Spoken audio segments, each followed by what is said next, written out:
말씀은 절망을 이기는 힘이라는 제목으로 함께 하겠습니다.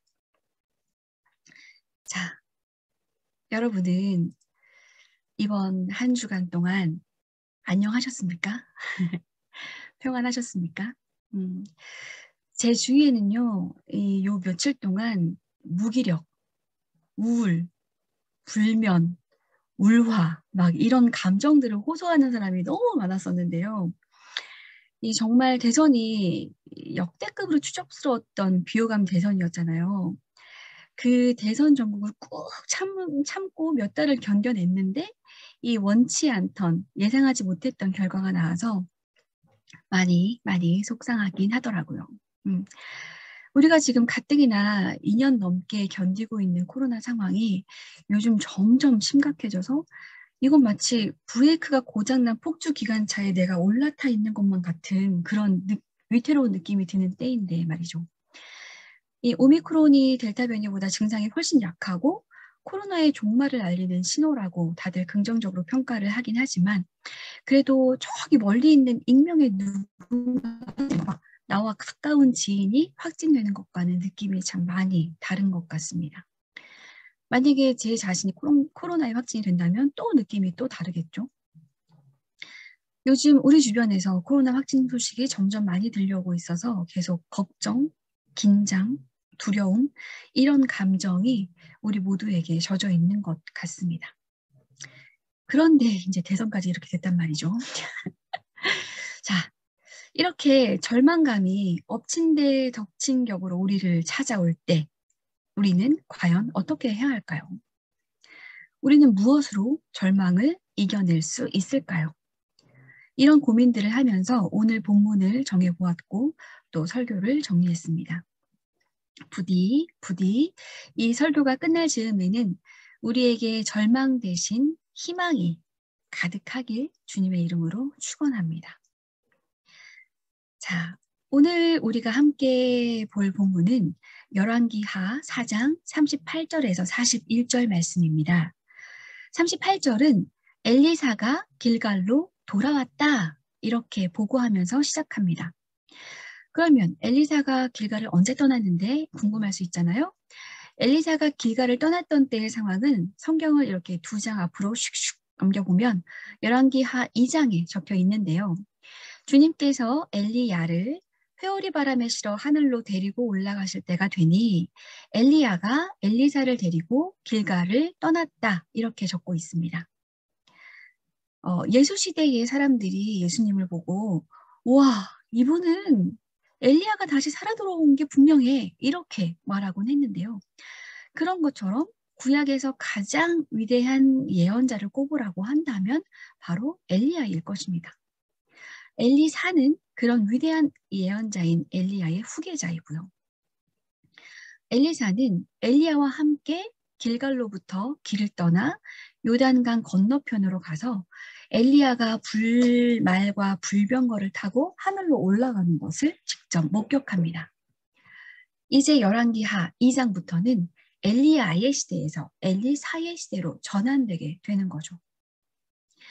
길갈에서 떠날 때는 엘리야와 함께였지만 길갈로 돌아올 때는 혼자였던 엘리사는 길갈에 딱 돌아와 보니 이 땅에 흉년이 있었던 거예요. 우리는 지금 흉년이라는 단어가 너무 멀게 느껴지는 시대에 살고 있지만 뭐 그냥 풍년은 농사가 잘 되네. 흉년은 농사가 잘 안 되네. 이 정도로만 생각을 하겠지만 과거에 특히 고대의 흉년은 정말 엄청난 재난이었습니다. 한 끼, 두 끼를 굶는다고 해결되는 문제가 아니라 몇 날 며칠을 굶는다고 해결되는 것이 아니라 이 몇 달 동안 혹은 1년 가까이 먹을 것이 없어서 굶주리고 급기야 굶어 죽는 사람까지도 속출하는 그리고 제가 우리나라의 그 흉년 기록을 찾아봤더니 서로 잡아먹는 일까지 있었다는 그런 끔찍한 일까지 속출되는 그런 상황이었던 거죠. 한 해도 아니고 몇 년 동안 이어지는 흉년도 있었습니다. 금방 상황이 나아질 기미가 전혀 보이지 않는 상태. 언제 다시 배부를 수 있을지 기대할 수 없는 상태. 그런 지독한 암담함이 지속되는 상태가 바로 흉년이었던 거죠. 이 흉년이야말로 인간의 욕구 중 가장 기본적이고 우선적인 이 식욕이라는 생물학적 생존의 욕구가 채워지지 않는 완전 절망적인 상태라고 할 수 있겠습니다. 엘리사가 길갈로 돌아와 보니 길갈은 이렇게 완전히 절망적인 상태였습니다. 이제 곁에는 자신이 의지할 수 있는 위대한 예언자 엘리야도 없는 상황입니다. 우리가 가진 세 번역은 엘리사가 길갈로 돌아왔다. 그곳은 엘리사가 예언자 수련생들을 데리고 사는 곳이었다. 마침 그때에 흉년이 들었다. 이렇게 적혀 있지만 사실 히브리어 원문은 어떻게 되어 있냐면 엘리사가 길갈로 돌아왔다. 그리고 그 땅에 기근이 있었다. 그 예언자의 지자들이 그의 앞에 앉아있다. 이렇게 되어 있습니다. 이 앉아있다가 현재 진행형의 의미로 사용되는 분사 형태거든요. 그러니까 이 가난하고 자신 많은 흥분의 집처럼 먹을 건 하나도 없는데 엘리사의 지자들이 지금 엘리사의 얼굴을 이렇게 보면서 주르륵 그 앞에 앉아있는 상황인 거예요. 자, 이렇게 난감한 상황에서 엘리사는 과연 어떻게 했을까요? 일하는 소년에게 큰 솥을 걸어라. 예언자의 제자들을 위해서 국을 끓여라. 이렇게 호기롭게 명령을 했습니다. 이 말을 들은 제자들은 한껏 희망에 부풀었겠죠? 큰 솥이라고? 국이라고? 막 이러면서 이런 단어들이 팍팍 귀에 꽂히면서 드디어 무언가 먹을 것이 입 안으로 들어오겠구나 싶어서 잠깐이라도 입에 침이 확 고이면서 기분 좋은 희망을 맛보았을 것입니다. 그런데요, 사실 지금 엘리사에게는 국을 끓여서 사람들을 먹일 만한 무언가 재료가 전혀 없는 상황입니다. 엘리사에게 국을 끓이라는 명령을 받은 소녀는 엘리사에게 아무것도 없는데 뭘 가지고 국을 끓이냐고 질문하지 않고 마치 의뢰에 그래왔던 것처럼 국을 끓일 만한 무언가를 찾으러 들에 나갑니다. 39절에는 나무를 캐려고 라고 적혀 있지만 그냥 들에 널린 풀떼기라도 주워 오려고가 더 적합한 표현이겠습니다. 그런데 정말 운이 좋게도 들에 있는 들포도나무를 발견한 거죠. 그래서 신이 나서 그의 옷에 가득 들포도 줄기를 담아왔겠죠. 그러고는 그게 정말 들포도 줄기인지 뭔지 모른 채로 그냥 뚝뚝 잘라서 서둘러 국을 끓였을 것입니다.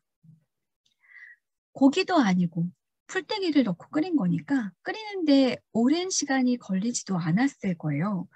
금방 국이 완성되었고 사람들은 우르르 그 큰 솥 앞으로 달려가서는 그 풀떼기 국이 뭐라고 허기를 채울 기대를 가지고 각자 국을 떠서 자리를 잡고 아주 기분 좋게 앉았을 겁니다. 여러분 그렇잖아요. 우리가 뭘 먹을 때보다 그 먹기 직전의 상태가 가장 이 기대의 절정에 차 있는 순간이잖아요. 바로 그때, 바로 그 가장 기분 좋고 입에 침이 가득 고여서 막 이것을 한 입 넣을 때 그 기분이 상상되면서 막 그러고 있을 때에 바로 그때 저기서 어떤 사람이 소리를 지르는 거죠. 으악! 이거 먹으면 안 돼! 이거 먹으면 죽어! 이러는 거죠. 자, 절망 가운데 잠깐 희망을 맛보았다가 더 깊은 절망 속으로 빠져드는 바로 그 순간입니다. 이런 경험 다들 있으시지 않나요? 물론 우리가 흉년을 겪어보지도 않았고 들에 널린 나뭇가지로 국을 끓여 먹을 일도 없었지만 지금 이 상황이 어떤 상황인지 너무 알겠잖아요. 아무 나아질 기미가 안 보이던 절망적인 상황에서 뭔가 요만큼 기대를 걸어볼 만한 일이 살짝 있었는데 제대로 해보기도 전에 물거품이 되어서 더 힘이 빠져서 완전히 기진맥진 해버리는 그런 상황. 뭔지 아시잖아요. 자, 다들 이제 국을 먹지도 못하고 절망에 빠져 있을 때에 엘리사는 이번에는 밀가루를 가져와서 솥에 뿌리라고 말을 합니다. 제가 항상 전날 아들에게 설교를 먼저 들려주잖아요. 그런데 아들이 하는 말이 진작 밀가루를 넣고 국을 끓이면 되었지 않았느냐 이렇게 말을 하던데 요따만큼 있었겠죠. 요만큼 있었겠죠. 네. 그래서 그 밀가루를 이제 엘리사의 말대로 솥에 솔솔 뿌렸더니 신기하게도 이제 국은 사람이 먹을 만한 것이 되었습니다. 저는 오늘 본문을 통해서 이 절망을 대하는 그리스도인의 자세에 대해서 이야기를 나누고 싶었습니다. 성서 히브리어는 아무래도 이 고대의 언어이다 보니 언어 표현에서부터 고대인들의 생각을 알게 되는 재미가 쏠쏠하거든요. 예를 들어서 화가 났다 이런 표현을 콧구멍에서 불이 났다 이렇게 표현을 해요. 재밌죠? 그런데 고난은 어떻게 표현하는지 아세요?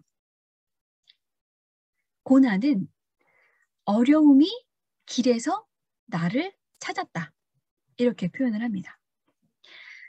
구약 성서의 많은 부분이 신명기 사가의 역사관으로 기록되어 있기 때문에 이 부분에 이스라엘의 죄 때문에 나라가 망했다는 표현이 하도 많다 보니 기독교인들은 구약 성서가 모든 고난을 죄로 인한 것으로 적고 있다고 오해하기 쉽지만 사실 구약 성서에서 발견되는 이 언어적 표현에서 알 수 있는 고대 이스라엘의 생각은 그렇지 않습니다. 이 고난은 길에 그냥 이렇게 널려 있는 건데 그냥 그 어려움이 우연히 나를 발견하고 찾아낸 거예요. 꼭 죄를 짓지 않아도 고난이 찾아올 수 있고요. 하나님을 믿는 사람도 고난을 당할 수 있습니다. 다만 하나님 믿는 사람이 다른 사람과 구별되는 지점은 고난을 대하는 자세입니다. 오늘 본문은 엘리사의 기적 이야기 중에 하나이지만 저는 오늘 본문에서 엘리사가 행한 기적은 이 밀가루로 일으킨 마술이 아니라 절망이야 마땅한 절망스러운 순간에 절망하지 않고 계속 무언가를 시도하고 있다는 점, 그 점이 바로 엘리사가 일으킨 기적이라고 생각합니다. 흉년이 들어서 다들 먹지 못하고 멀뚱멀뚱 있을 때 엘리야는 큰 솥을 준비해서 국을 끓이라고 말합니다. 그 국은 마술 같은 고깃국도 아니었고 그냥 들에 있는 아무 거라도 차단해서 끓이는 국이었죠. 그런데 또 그 일이 실패로 돌아가고 다른 사람들이 더 큰 실망을 하고 있을 바로 그때 그는 또다시 그 국을 그대로 사용해서 거기에 밀가루 한 줌을 넣고 국을 먹을 수 있는 것으로 바꿔냅니다. 이 이야기에서 하나님은 한 번도 등장하지 않으셨지만 우리 모두는 알고 있습니다. 이 평범한 밀가루 한 줌이 국에 들어가서 변화를 일으킨 것은 엘리사가 한 일이 아니라 하나님이 하신 일이라는 것을요. 엘리사는 실패에 머무르지 않고 계속 무언가 다른 것을 시도함으로써 바로 하나님이 개입하실 수 있는 여지를 열어놓는 것입니다. 하나님의 사람은 실망하지 않는 사람이고 절망에 머무르지 않는 사람이고 끊임없이 소망을 가지고 무언가를 시도하면서 결국은 하나님이 그 일에 개입하셔서 건져주실 것을 분명히 믿는 사람입니다. 아까 고난을 표현하는 히브리어가 어려움이 길에서 나를 찾아낸 것이라고 했잖아요. 그러면 하나님께서 구원하다라는 이 구원의 단어의 표현은 뭔지 아세요? 이 단어의 어원은 확 낚아채다라는 거예요. 어려움이 우리를 찾아와서 우리를 꽁꽁 묶어서 이렇게 소나기에 딱 사로잡고 있을 때 하나님이 그 어려움으로부터 우리를 확 낚아채서 어려움이 그만 우리를 놓쳐버리게 하는 것이 바로 하나님의 구원입니다. 구약 성서의 구원은 이렇게 내세의 구원, 영혼 구원 이런 것이 아니라 실제적인 생활의 어려움과 고난으로부터의 구출, 구조 작업 이런 것을 의미합니다. 구약 성서는 하나님께서 우리를 어려움으로부터 구출해 주시는 분이라고 분명히 우리에게 알려줍니다. 엘리야나 엘리사 같은 위대한 예언자들의 기적 이야기는 동화보다도 더 동화 같은 믿기 힘든 기적들의 연속이지만 저는 결국 그들이 대단한 점은 하나님이 우리를 구출해 주실 것을 누구보다 분명히 믿고 실패와 절망으로부터 벗어나기 위해 끊임없이 무언가를 행한다는 사실입니다. 오늘 본문은 두 가지 기적이라는 소제목으로 묶여있는 엘리사의 두 기적 가운데 첫 번째 이야기이고요. 바로 뒤에 이어지는 기적은 마치 예수님의 오병이어 사건을 연상시키는 그런 이야기인데 여기서도 마찬가지예요. 누가 떡 20덩이를 가지고 왔거든요. 그런데 그 떡 20덩이를 100명이 배부르게 먹게 되었다라는 기적이에요. 엘리사는 이 떡 20덩이가 100명이 먹기에 턱없이 부족하니까 혼자 감추어 놓고 한 덩이씩 몰래 야금야금 먹지 않았고 예쁜 사람, 좋아하는 사람, 기특한 사람 몇 명에게만 따로 불러서 나눠주지 않았고 엘리사는 떡 20덩이를 100명에게 나누어 주려고 용감하게 시도한 사람이에요. 하나님이 개입하셔서 위기를 선한 일로 바꿔주실 것을 분명히 믿고 과감하게 질러보는, 실행하는 사람인 거죠. 하나님께서는 우리의 고난을 그냥 두고 보려고 하지 않으십니다. 우리는 종종 절망 가운데서 아무 일도 하지 않으면서 기도는 하겠죠. 기도는 하고 어떤 실행은 하지 않으면서 하나님이 우리의 기도를 들어주지 않으신다고 하나님을 탓하고 불평하곤 합니다. 하나님은 요새 일을 잘 하지 않으시는군 하기도 합니다. 아무것도 하지 않으면 아무 일도 일어나지 않습니다. 우리가 절망 가운데서 힘을 내서 무언가를 시도했을 때 그때 하나님은 그 일에 개입하셔서 우리를 구출해 주신다는 것을 우리가 분명히 기억해야 하겠습니다. 얼마 전에 김홍중이라는 사회학자가 쓴 꿈에 대한 사회학적 성찰이라는 글을 읽었는데요. 이 글에서는 우리가 욕망하고 바라고 희망하는 그 꿈이 우리를 어떤 방향으로, 어떤 가치로 데려가 준다고 하는 거예요. 우리가 어떻게 살아갈지를 결정하는 것이 바로 꿈이라고 하면서 흥미롭게도 이 꿈을 자본이라는 계량화할 수 있을 것 같은 그런 용어로 표현합니다. 꿈을 꿀 수 있는 힘, 꿈을 통해서 자신이 미래를 선취해낼 수 있는 힘, 실천을 끌어낼 수 있는 가능성, 이 능력을 자본으로 이해를 하는 거죠. 그래서 꿈자본이라는 용어를 사용하더라고요. 저는 하나님의 사람이라면 이 절망의 상태에서도 다른 모든 자본이 하나도 없어도 화폐 자본이 하나도 없어도 절망의 상태에서도 꿈을 꿀 수 있는 이 꿈자본만은 풍부한 사람이라고 생각을 합니다.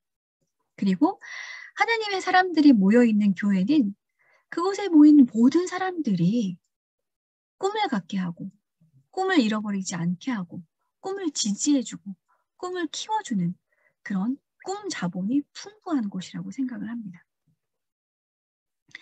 개인적으로, 사회적으로 고난과 절망의 그림자가 짙게 드리워진 지금 누구는 병을 얻었고 누구는 돈을 잃었고 누구는 직장을 잃었고 누구는 관계를 잃었고 또 우리는 앞으로 5년의 흉년 같은 세월이 지금 놓여 있습니다. 금세 상황이 좋아지기 힘든 무기력한 나날들을 보내는 것이 매우 당연한 자연스러운 때이겠지만 절망 가운데 주저앉아서 그냥 포기하지 말고 끊임없이 무언가를 시도해보는 우리 모두가 되었으면 좋겠습니다. 벌써부터 많은 사람들이 걱정을 해요.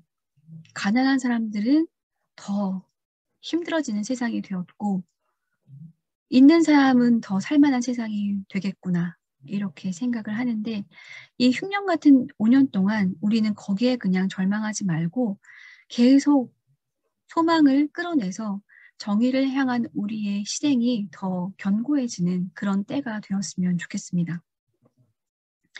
그 어떤 어려움도 숙명처럼 내가 짊어져야 할 것이 아니라 그냥 길에서 우연히 나를 찾아내서 나한테 와버린 그냥 내가 잠깐 마주친 어떤 것으로 지나갈 것으로 이해하고 이 어려움으로부터 벗어나기 위해 끊임없이 노력하면서 무수히 많은 시도를 하면서 그 시도 가운데 어떤 하나에 하나님이 개입하셔서 우리를 어려움으로부터 낚아채 주실 것을 분명히 믿고 살아갑시다. 엘리야보다 갑절의 그 은사를 받아서 정말 기적을 엘리야보다 더 많이 행했던 엘리사도 처음에 큰 솥을 걸어서 국을 끓이라는 명령에 하나님은 개입하시지 않으셨습니다. 오히려 그 국에는 사람을 죽일 수 있는 독이 들어있을 뿐이었죠. 우리는 계속 뭔가를 시도하고 일이 잘 안 되었더라도 절망하면 안 됩니다. 소망이 없으면, 꿈이 없으면 하나님의 사람이 아닙니다. 거기서 생명을 잃습니다. 우리 교회가 돈은 없지만 꿈 자본은 많은 곳이면 좋겠습니다. 그래서 이곳에 오는 모든 사람에게 꿈 자본을 그냥 마구마구 펑펑 퍼주는 그런 곳이면 좋겠습니다. 절망으로부터 일어나십시오, 여러분. 여러분 정신 차리세요. 우리가 여기서 이러고 있으면 안 됩니다. 여러분 정신 차려야 돼요. 멘탈을 빡 붙잡고 우리가 더 힘을 내서 힘들어지는 사람들에게 더 달려가서 힘을 주는 사람이 되어야만 합니다. 애써서 희망을 상상해내고 내 마음속에 절망의 씨앗이 뿌리내리지 못하도록 하십시오. 하나님의 사람이 가질 수 있는 가장 큰 능력은 뭐냐 하면 바로 절망의 상태에서 희망을 보는 능력입니다. 함께 기도하겠습니다. 저희를 불쌍히 보시고 안타까워하시는 주님, 절망 가운데 있는 저희를 돌보아 주십시오. 힘겨운 시대를 살고 있는, 힘겨운 시대를 살아가야 할 저희에게 힘을 주셔서 소망을 잃지 않고 꿈을 잃지 않고 간직하게 하여 주십시오. 어두움 속에서 더 밝게 빛나는 한 줄기 불빛처럼 그런 밝음이 저희 안에 있게 하시고 주변을 살리고 교회를 살리고 사회를 살리고 세상을 살리는 저희가 되게 하옵소서. 저희의 작은 몸짓에 개입하셔서 절망을 선으로 이끄실 주님을, 절망을 기쁨으로 바꾸어내실 주님을 기대합니다. 사랑의 주 예수님 이름으로 기도드렸습니다. 아멘.